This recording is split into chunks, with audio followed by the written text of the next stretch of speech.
Mike Wilson, welcome back to Conscious Professionals. Great to have you here. It's good to be here. And Dr. Mike Merrill, you too. Welcome back. Thank you so much. Good to be with you again.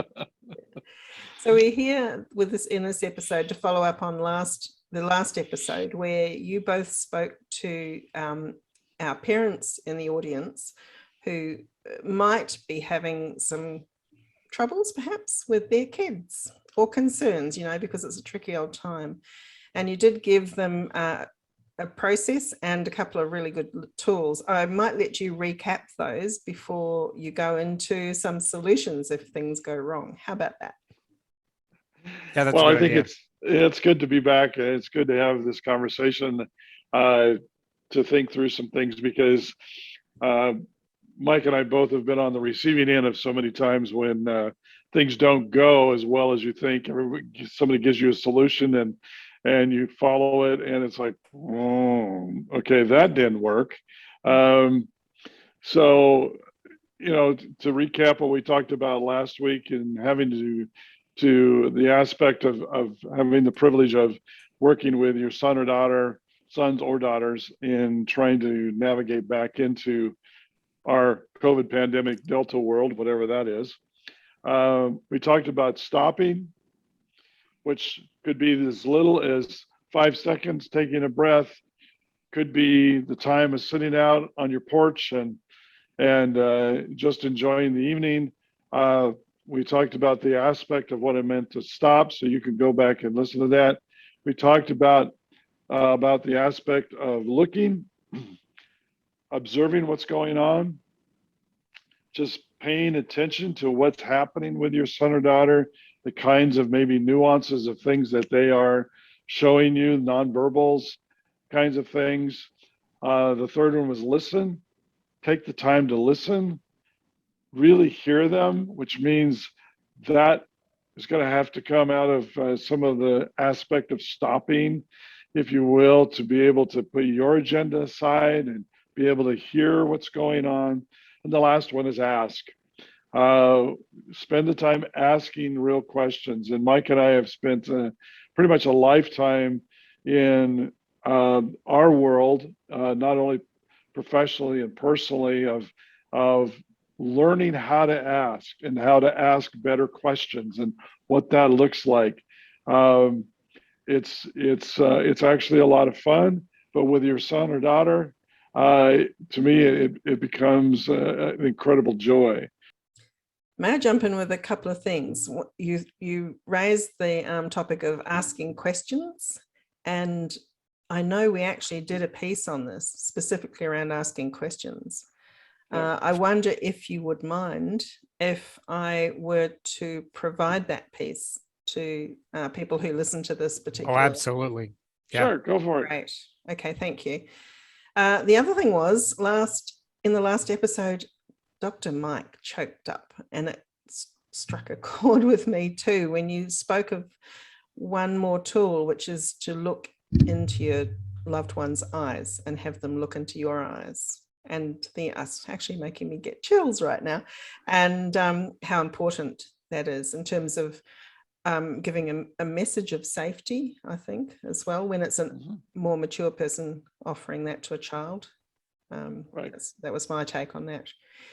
So I just wanted to make sure we didn't miss that second thing in particular. Okay, so I will put some sort of note at the bottom of this particular podcast episode, which allows people to access the asking better questions topic. Cool. Please. So in all of that, Michael, thoughts? I think one of the key things to keep in the forefront of your mind, not just on a back burner, is that you're raising adults during their childhood and youth. They're going to spend the majority of their lifetime, 60 years plus, as adults living out what has happened in their home of origin. So the challenges, the difficulties, the successes, the kinds of relationships have become very foundational to how we see ourselves and how we live life arise in those early years, but the majority of the experiences are put into perspective as adults. So even though it seems like there's been a tremendous amount of damage, and there might very well have been, I'm not just glossing over that. The reality is there is still time and opportunity to repair some of the things that have been most damaging in life. The Stop, Look, Listen, and Ask series doesn't only work until a child is 5 or 7 or Right. 10 or 12. It really is between an older parent and an adult child that has grown up. You can do the same things, and they have the same kind of restorative healing power as they would. It's different, but the outcomes can be very much the same. But bear in mind always, even when you have very young children down to infants, you have them in your home, in your arms, in your leadership for a relatively short time. And the objective is successful adulthood. So keep that right at the front of what's going on. In that aspect of your thinking of making successful adults, which I totally agree with, which is difficult to believe that I actually agree with Mike on something, but I agree with the aspect of that is then how are you going to keep that bridge and that relationship intact, particularly in really stressful, difficult times of which we are in many respects right now. And it's very easy for us to end up someplace we don't want to end up, which I lovingly call in the weeds, when the pressure's on, life's tough, I'm frustrated, I'm angry at all kinds of other things, can't believe what the government's doing, can't believe what my neighbor's doing, can't believe whatever it is, for that to then ratchet into your relationship with your son or daughter unknowingly because of where they are and what they're doing. So the question then is that, okay, how do you keep those relationships going to build successful young men and women that will help them be able to be successful as older adults as they move through? And sometimes we, pardon the expression, we just do stupid. And that causes a rift or causes a tear in the relationship. And that could be from being a very serious kinds of issue because of something you said, or it's a very minimal, but still has caused a rift. So the question is, how do we keep that bridge and keep that intact when we have basically taken a large sledgehammer to the bridge or broken the bridge, and now we got to figure out how to get back that relational bridge to be able to talk to the person. The thing I want to make sure that you understand, that I know Mike wants to understand as well, for you to understand from him, is that in rebuilding, there is always hope. That's what's incredible, what's really important about this. As long as you are moving forward in a direction, there is always hope in this relationship. So the question is, how do we rebuild so we keep pushing forward that engine, that motivation of hope of rebuild, so that your relationship can be repaired, if you will, if that's what's happened and now there's a rift? I think one of the most fascinating aspects of family development is that certain kinds of damage, if you will, are actually necessary and helpful to the launching of adolescence into adulthood. What I mean by that is there are certain moments and seasons in the development of a child within a family that literally happens to every human being.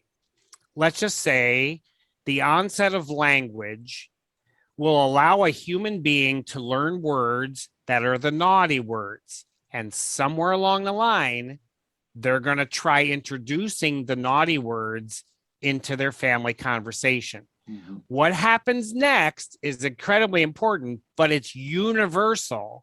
A child will learn what they're not supposed to say, and they'll try saying it.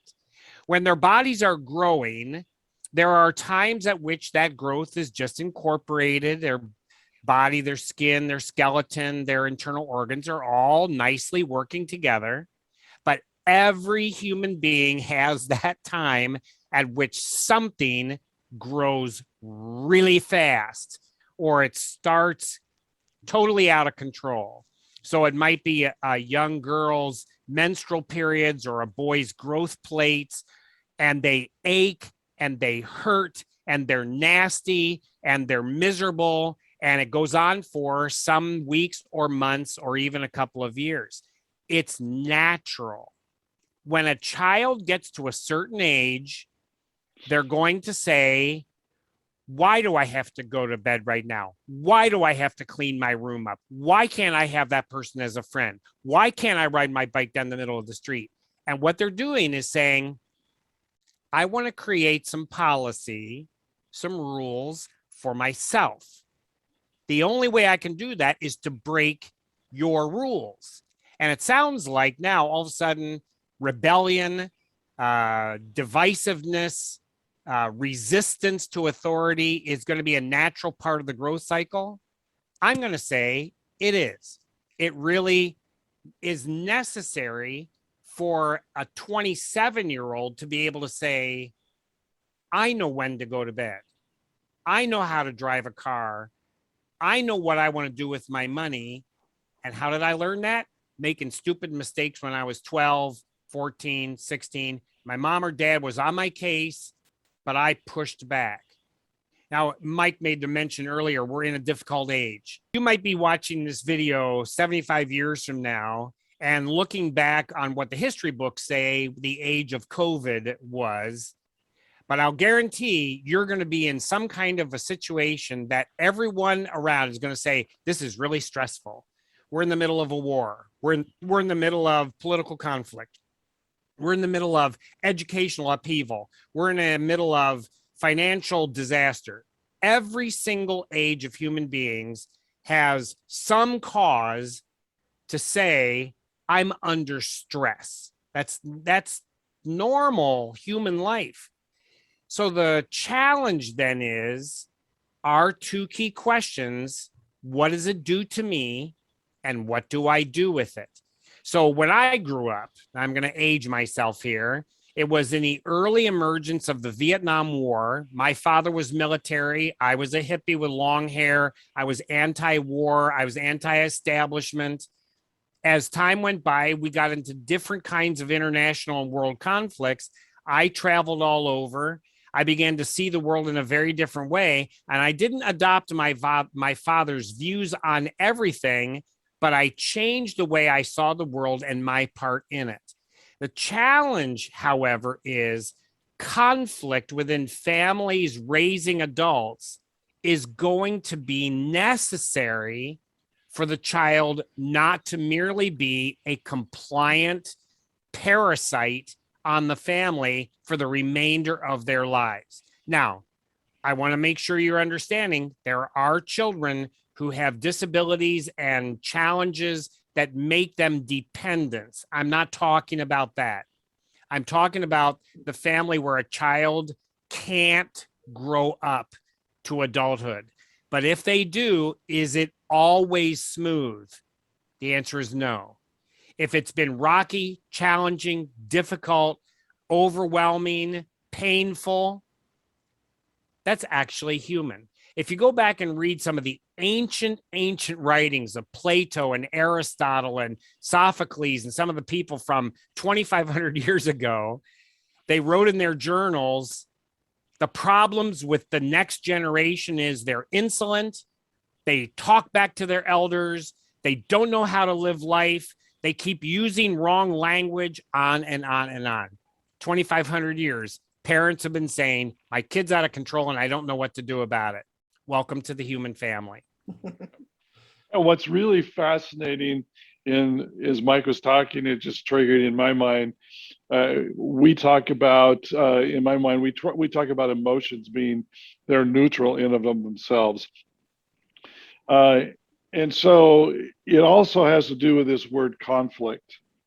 I think conflict is seen, it's gotten a bad label as being an incredibly negative word. And yet, uh, I personally believe if somebody really seeks to have conflict all the time, just to have conflict, that's a whole nother issue, and you probably should get some therapy. Um, but conflict in of itself is, in my mind, and always has been, a very good thing. Not because I like conflict, I really dislike it. I would much rather have people be happy, we all get along, hold hands, sing songs, whatever. Because conflict, you cannot have resolve without conflict. Yeah. And so whenever I see conflict, in my mind, that that's the window, that's the trigger, that's the flag, that's the light that goes on that says, all right, we're going to move to resolve. Not to just sit here and get in fisticuffs and beat each other to death emotionally or whatever. But this now is about we can actually come to a place of resolution because we're coming to a place of conflict. We had started out this conversation with 4 concepts to be able to engage in your family: stop, look, listen, and ask. When damage is occurring, don't do all 4. Pick one of those 4 and just do that one. If you're in the middle of a conflict, just simply say, I'm going to stop right now. You matter too much to me. And in the long run, I just need a different perspective, but I'm going to stop right now. Or I want to look. I want to look at your face. I want to look into your eyes. I want to see you. And the conflict that we're having right now is becoming a battle out of control. So I'm going to choose instead just to look at you. I'm going to listen to what you say, and I'm not going to have a response. You speak, I'll listen. Just pick one of the 4. And as opposed to try and go through the whole sequence of all 4. And I think that will bring some repair to the conflict as it's occurring right in the moment. Just stop, or just listen, or just ask, or just look. And when you simplify, that's going to help a lot. I think that's very key when there's been a stretching of the fabric in a relationship where it's not necessarily broken, but you can tell there's a strain there. And a lot of this has to do with where your sons or daughters are in their ages. I mean, we can't tell you know your own children. We can't tell you, give you a cookie cutter stamp of how to deal with every kid. Uh, they're yours. And so those kind of nuances of who they are. But there are some things that tend to be fairly universal, and that is that we had a phrase that floated around here forever that was, you need quality time with your kid, and I always said, you know what, you don't get quality time with your son or daughter unless you have quantity time with them. So, nobody likes to be a project. And your son and daughter definitely know when you're making them a project. So when you feel like there's strain in that kind of relationship, when you feel like there's things going on there, is that find some commonality to just be able to live life together for a bit. And that may mean, quite frankly, that may mean that you're going to have to get outside a little bit of your comfort zone as the parent and go to what is very meaningful for them. Maybe you're not a drama person. I'm not a big drama person. I have a daughter who's she's a huge drama person. Her whole life she was. So if I really wanted to, when those times came where we had stretching in our relationship, if I really wanted to be able to connect, guess where I went? Guess where I'd spend time? Uh, those are the kinds of things that will help bring that fabric back together and tighten it, if you will, to build that bridge. And Mike's absolutely right. Don't try and do all four, just pick one. But it's in that time, in that relationship of spending that time, that where you're going to be able to get that to rebuild. So does this work in when the fabric has been torn, I'm going to say, severely, or is it just, to me, it feels like this is mild situations that are manageable, that the child is still willing to engage to a level because they're happy to go to drama or to whatever event, or happy to look at you or be with you. What happens when it gets worse and you can't be with them, or they can't be with you? What can you do? My observation of families around the world that have dissolved, it's actually broken the family, that when the members of the family allow their conflicts to boil down to bitterness, that the rage is never resolved, the destruction actually continues. But when the family members can come up with some means of reducing that rage, that battle, to where there is a different choice about what happens next. It's a tragic nature of human life, but not every two human beings can live together for the rest of their lives. It just doesn't happen. So when that is the fabric of the family is shredded, I have seen those persons who say, I'm still going to work towards healing what I can.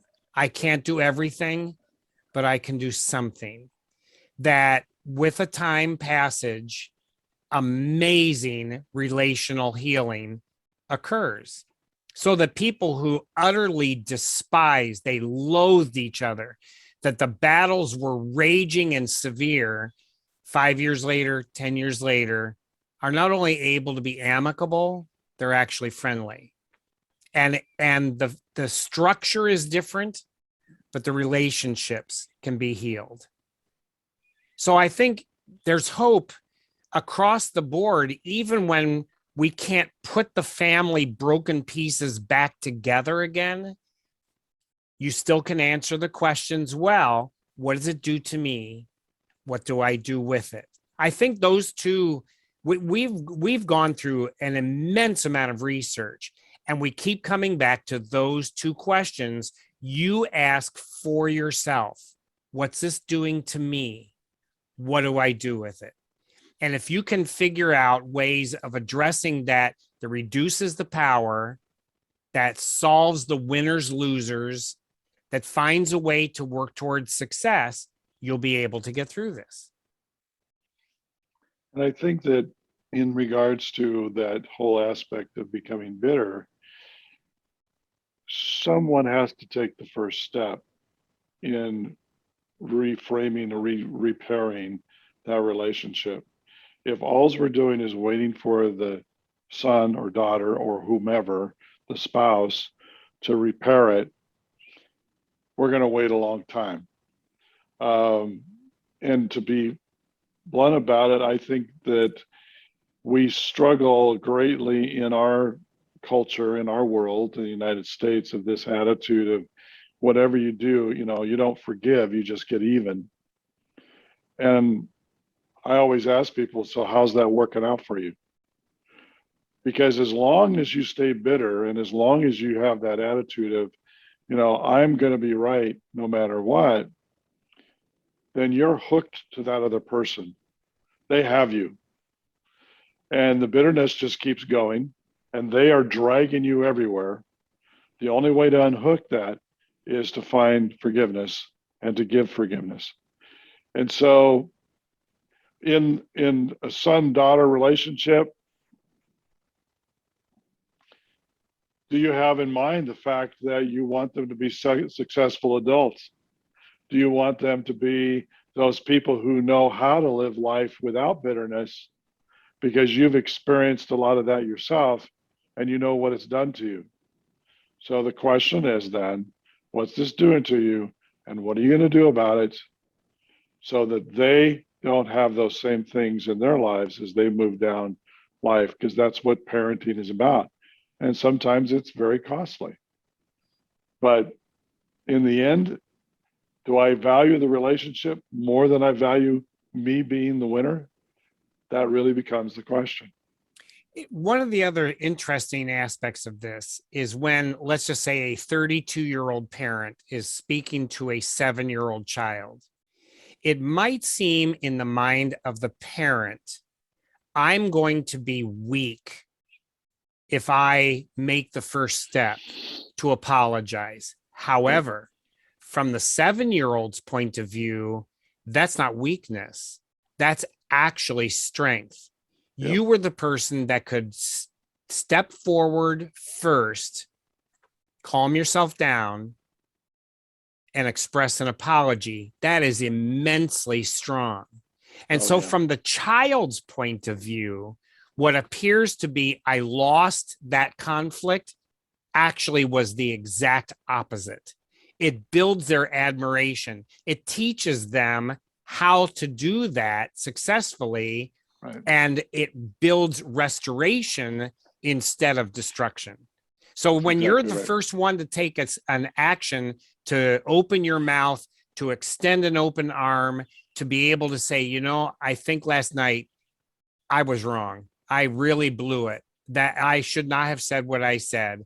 And a 32-year-old to a 7-year-old, I just want to ask your forgiveness for that.